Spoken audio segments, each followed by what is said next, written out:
नमस्कार दोस्तों, स्वागत है हमारे चैनल पर। बाबा साहब के अनुसार आर्य समाज पियक्कड़ों का समाज था।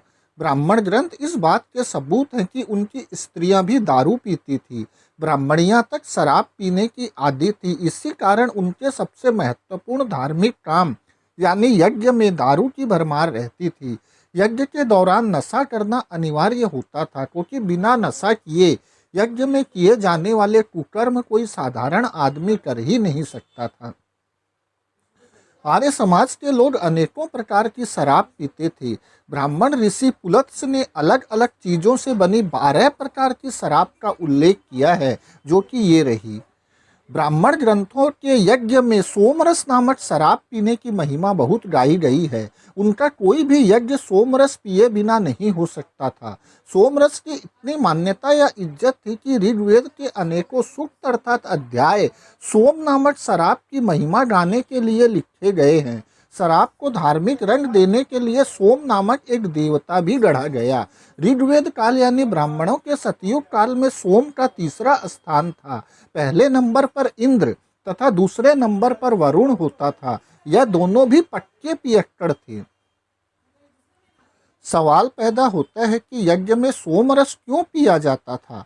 ब्राह्मण ग्रंथों में इस बात का उत्तर मौजूद है। ब्राह्मण ऋषि बच्चे पैदा करने के लिए यज्ञ करते थे। उनकी धारणा थी कि सोम पीने से शरीर में वीर्य बनता है, जिससे से अधिक बच्चे पैदा किए जा सकते हैं। दूसरा, उनका मानना था कि सोम पीने से शरीर में ताकत तथा उत्तेजना आती है। सोम के बारे में ब्राह्मण ग्रंथों से निम्न जानकारी मिलती है।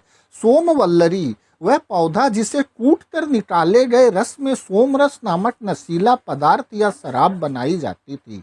सोमाभिसव ऋग्वेद में उसे बालों वाली खाल से छानने का वर्णन भी है। इस क्रिया को सोमाभिसव कहा जाता था। सोमेश्वर ब्राह्मणों के नशेड़ी शिव नामक भगवान को सोमेश्वर कहा जाता है। सोमग्रह जैसे आजकल शराब बोतल में रखी जाती है, वैसे ही सोमरस सोमग्रह नामक बर्तन में रखा जाता था। सोमपति जैसे राष्ट्रपति देश का सर्वोच्च अधिकारी होता है, वैसे ही सबसे अधिक सोमरस पीने या रखने वाला सेनापति कहलाता था। बेशक इंद्र ही वह व्यक्ति था। ऋग्वेद में बयान है कि इंद्र उन लोगों से खुश होता था जो उसके लिए यज्ञ में 20 बैल भून लेते थे या उसके कंधों पर सोमरस की मस्कें लाद देते थे। मस्क खाल की थैली को कहते हैं। गाय बैल की पूरी खाल को चारों ओर से सील कर एक थैली बना ली जाती थी। एक मस्क में लगभग 50 लीटर सोमरस आ सकता है।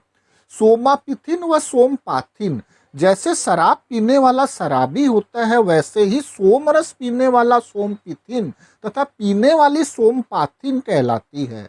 सोम प्रवाट सोम यज्ञ में ऋत्विकों को सोमरस पीने के लिए बुलाने वाला कोई व्यक्ति। दारू पीने वालों की भाषा में इसे आजकल साकी कहा जा सकता है। सोमिन व सोमिनी सोम यज्ञ करने वाला यजमान व उसकी पत्नी। सोम विक्रियन सोमरस बेचने वाला आदमी। आजकल ऐसे आदमी को ठेकेदार कहा जाता है। सोमसुत सोमरस निकालने या बनाने वाला आदमी। सौम्य भला मिलनसार आदमी जो सोम की आहुति देता है। दूसरे शब्दों में ब्राह्मण ऋषियों को दारू पिलाने वाला आदमी मिलनसार तथा भला कहा जाता था। जैसे शराब बनाने की विधि हर कोई नहीं जानता, वैसे ही सोमरस बनाने की विधि हर कोई नहीं जानता था।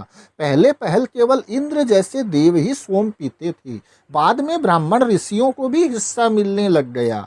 आम आदमी सोम पीने को तरसता था, अतः सोमरस बनाने की विधि भी गुप्त ही रखी गई।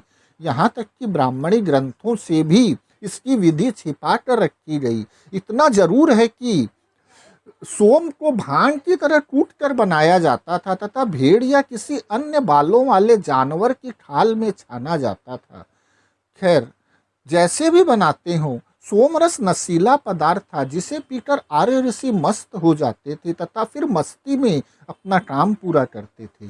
धन्यवाद दोस्तों।